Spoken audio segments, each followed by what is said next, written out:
हिंदू आतंकवाद से पहले आपको मुस्लिम आतंकवाद की चर्चा करनी होगी। हिंसक कौन है?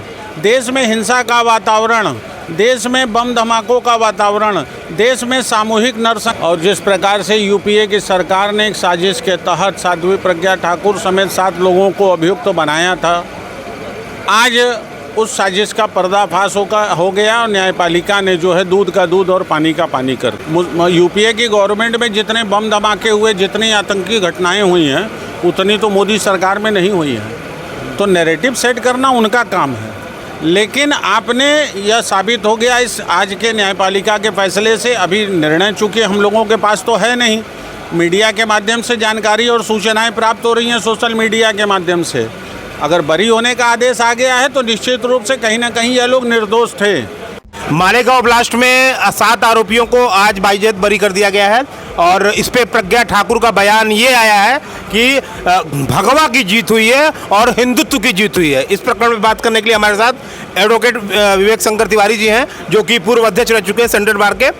जुडिशियल का मुद्दा है, कोर्ट का मुद्दा है, इसलिए वकीलों का आना हमारे शो में आवश्यक है। किस तरह देखते हैं पूरे मामले को? देखिए, न्याय की जीत हुई, सत्य की जीत हुई। जो सच था वो आम जनमानस के देश के सामने आया है, और जिस प्रकार से यूपीए की सरकार ने एक साजिश के तहत साध्वी प्रज्ञा ठाकुर समेत 7 लोगों को अभियुक्त बनाया था, आज उस साजिश का पर्दाफाश हो गया और न्यायपालिका ने जो है दूध का दूध और पानी का पानी कर दिया। एक नैरेटिव सेट हो रहा है कि मारे गए लोग मुस्लिम थे। देखिए, नैरेटिव सेट करना, यूपीए की सरकार में बहुत मुस्लिम मारे गए हैं। यूपीए की गवर्नमेंट में जितने बम धमाके हुए, जितनी आतंकी घटनाएं हुई हैं, उतनी तो मोदी सरकार में नहीं हुई है। तो नैरेटिव सेट करना उनका काम है, लेकिन आपने यह साबित हो गया इस आज के न्यायपालिका के फैसले से। अभी निर्णय चूँकि हम लोगों के पास तो है नहीं, मीडिया के माध्यम से जानकारी और सूचनाएं प्राप्त हो रही हैं, सोशल मीडिया के माध्यम से। अगर बरी होने का आदेश आ गया है तो निश्चित रूप से कहीं ना कहीं यह लोग निर्दोष थे। साक्ष्य आपके पास वैसा नहीं था जिससे इनको जो है सजा की दहलीज तक आप पहुंचा सके। 17 साल पहले वकील साहब एक हिंदुत्व आतंकवाद का नाम आया था इस मामले के बाद, हिंदुत्व आतंकवाद, उसे किस तरह आप देखते हैं? हिंदू आतंकवाद से पहले आपको मुस्लिम आतंकवाद की चर्चा करनी होगी। हिंसक कौन है? देश में हिंसा का वातावरण, देश में बम धमाकों का वातावरण, देश में सामूहिक नरसंहार का वातावरण, देश में जो है हमलों का वातावरण कौन पैदा किया है और कौन आज तक करता आ रहा है? हिंदू इसमें बदनाम किए जा रहे हैं। घटनाएं तो अधिकांश एक संप्रदाय विशेष के लोग कर रहे हैं। अभी हाल में पहलगाम की एक बड़ी घटना आपने देखी है, वहाँ पर कौन था? वहाँ हिंदू आतंकवादी थे क्या? तो एक बदनाम करने का, एक समानांतर खड़ा करने का, मुस्लिम आतंकवाद की एक पैरेलल जो है, एक बाउंड्री खड़ा करने की एक जो साजिश है यूपीए गवर्नमेंट की, उसी ने नाम दिया हिंदू आतंकवाद। इन्होंने कभी मुस्लिम आतंकवाद पर एक शब्द नहीं बोला है, कभी कोई टिप्पणी नहीं की है।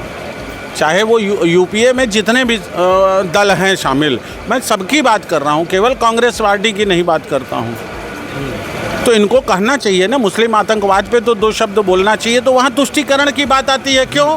क्योंकि वो वोट बैंक है, उनका वोट बैंक खराब हो जाएगा। इस प्रकरण में लोग ये भी कह रहे हैं कि जैसे प्रज्ञा ठाकुर ने सार्वजनिक रूप से कह दिया कि भगवा की जीत हुई है, हिंदुत्व की जीत हुई है। ऐसे लोग जो हिंदू आतंकवादी, एक नाम आया था 2008 में आया था कि हिंदू आतंकवादी हैं, और लगातार इस पर प्रज्ञा ठाकुर भी आज अदालत में मौजूद थी, उस समय वो भी वहाँ पे मौजूद थी। तो इसे किस तरह आप देखते हैं जो ये नैरेटिव गढ़ा गया था उस समय? कहा जाता है बद अच्छा बदनाम बुरा। तो आपने जब उनको हिंदू आतंकवादी घोषित ही कर दिया, और हिंदुओं का प्रतीक है भगवा, भगवा रंग, भगवा वस्त्र, भगवा कलर जो है प्रतीक है। भगवा आतंकी भी शब्द किया गया भाई, तो इसीलिए ना अब भगवा आतंकी ये साबित हो पाए। आज के न्यायालय के फैसले से क्या परिलक्षित हो रहा है? न्यायपालिका का जो आज का फैसला है, इनको दोष मुक्त किए जाने का, साक्ष्य के अभाव में क्लियर वर्डिक्ट आ गया है। तो अब आप कैसे कह देंगे कि ये हिंदू आतंकवादी रहे? 17 साल मामला क्यों चला? 17 साल बहुत लंबा समय होता है। देखिए, ये पर्टिकुलर इस केस की बात मैं नहीं कर सकता। हमारे देश की जो न्याय व्यवस्था है, न्याय प्रशासन, ये पूरी तरह से ध्वस्त हो चुका है। कल एक महिला जज ने हमने सोशल एक मीडिया बड़ा पर वकील डाला। ये बात कह रहा है कि न्यायपालिका ध्वस्त हो चुका है। निश्चित रूप से आप बनारस की लोअर, मैं बनारस डिस्ट्रिक्ट कोर्ट में प्रैक्टिस करता हूँ, 27-28 साल की वकालत मेरी हो गई है। आप पूरे न्यायपालिका में किसी भी अदालत में चले जाइए, क्या ईमानदारी से काम हो रहा है? न्यायाधीश लोग पूरा जो 10:30 बजे से 4 बजे तक काम करने का, 4:30 बजे तक कोर्ट बैठने का समय है निर्धारित है, उसमें डिस्पोजल कितना कर रहे हैं? एक एक छोटे छोटे मामलों में आप सुन रहे हैं, आज बहस सुन रहे हैं तो 2 महीने तक आप फैसला नहीं दे रहे हैं, 1.5 महीने तक फैसला नहीं दे रहे हैं। हम लोग आम जनता को जो अधिकारी हैं उनको अब जवाब देते देते थक जा रहे हैं। बहुत आम जनता की आप बात कर रहे हैं, मैं समझ सकता हूं आपकी पीड़ा को, लेकिन प्रज्ञा ठाकुर एक सांसद है, उसके मामले को भी 17 साल लगे। भाई जब दोषी बनाई गई थी, जब इनको अभियुक्त बनाया गया था, तब सांसद नहीं न थी। ये तो इस लोकसभा में इनको सांसद का टिकट दिया गया है।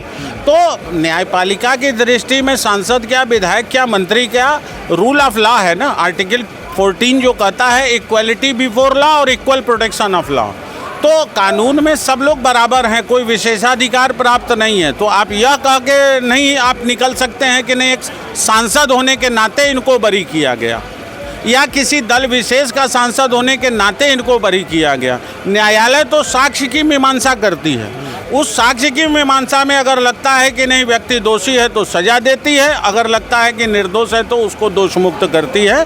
तो ये साक्ष्य की मीमांसा के आधार पर इनको दोष मुक्त। मामला तो न्यायालय में था ना, तो कांग्रेस में इतना दोष क्यों, इतना दोषारोपण कांग्रेस में? अभी रवि किशन ने कांग्रेस को लेकर के बड़ा बयान दिया है कुछ देर पहले। भाई सवाल है, फंसाया किस गवर्नमेंट ने इनको, मुलजिम किस गवर्नमेंट ने बनाया? इनकी इन्वेस्टिगेटिंग एजेंसीज ने प्रॉपर वे में काम नहीं किया, इनके इशारे पे काम किया, इसलिए बरी हो गए। ये तो साजिश थी फंसाने की। आज न्यायालय का जो फैसला है, अगर दोषी होते तो सजा मिलती, अगर दोषी होते तो साक्ष्य होता, साक्ष्य होता तो सजा होती। तो सीधे सीधे ये होगा कि साजिश के तहत जो है ये सारी चीज़ें की गई हैं। हर जगह ट्विटर पे ट्रेंड हो रहा है कि हिंदू कभी आतंकवादी हो ही नहीं सकता। सही बात है, हिंदू आतंकवादी, हमारे धर्म में, हमारे शास्त्र में हिंसा के लिए कोई स्थान नहीं है। कभी हिंदू हिंसक रहा ही नहीं है। आत्मरक्षा में हिंसा हुई, लेकिन कभी हिंदुओं ने हिंसा किया हो ऐसी बात तो कभी नहीं आई है। आखिरी सवाल, क्या मैसेज देना चाहेंगे देश की बात के माध्यम से आज के इस पूरे प्रकरण पे? न्याय की जीत हुई, सत्य की जीत हुई, और वास्तव में सही सच्चे अर्थों में भगवा की जीत हुई। ये थे हमारे साथ विवेक शंकर तिवारी जी, जिनका कहना है कि भगवा की जीत हुई है और कांग्रेस इस प्रकरण में पूरी तरह से खेल खेला है। जांच में जो शुरुआती जांच थी, कांग्रेस ने फंसाया है, इनका ये कहना है। स्पष्ट रूप से इन्होंने अपनी बात रखी।